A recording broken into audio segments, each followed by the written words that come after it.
Thank you. I call the member for Dawson. Well, thank you, Acting Speaker. And what a Labor way it is. What a golden age we have, where we're ripping money out of universities, the future of this nation. The only way this is a golden age is if it's once again the government playing the role of King Midas in reverse, because everything they touch seems to go the opposite way of gold. What absolute hypocrisy from the government in these efficiency dividends, as they call it in the typical parlance of bureaucratic speak, and at the same time criticising state governments for making cuts that at least are upfront to the public about. This one, they're still trying to claim there's going to be no problem here. But I've got to tell you, Mr Acting Speaker, that there is a problem, particularly for rural and regional universities. I can go to universities in my electorate, CQUniversity, my alma mater in fact. This was the headline in the Daily Mercury this week: 200 CQU jobs in the firing line. And the university's Vice-Chancellor and President, Professor Scott Bowman, is quoted in the article as saying that the university would suffer a significant financial hit over the next 2 years with the federal government's efficiency dividend, reducing funding, as has been said, by 2% in 2014 and 1.25% in 2015. And far from it being an insignificant amount, the university estimates that's $5 million. $5 million out of their coffers. A university, like many in rural and regional Australia, which runs on a very, very tight bottom line.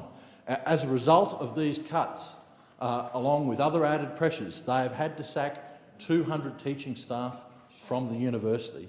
That is the impact of this decision from this government, somehow cutting funds out of tertiary education to give it to this grand plan for schools.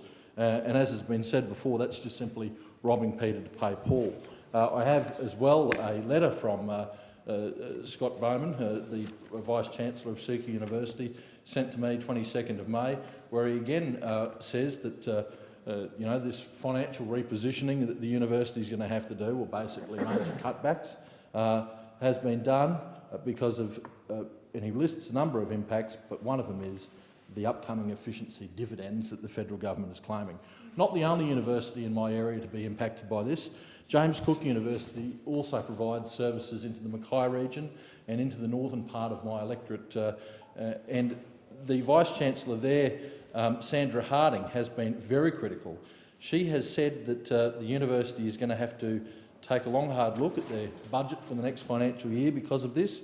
And I'll quote her at length here. She says, most of the money that comes to us from the federal government goes into teaching programs and research, so we'll have to look at those.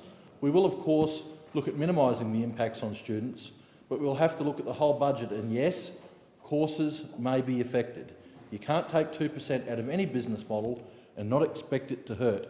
It will be felt right across the university, and it's just a great shame that that's going to impact on courses. One of those courses is probably going to be education, the thing that the government wants to improve.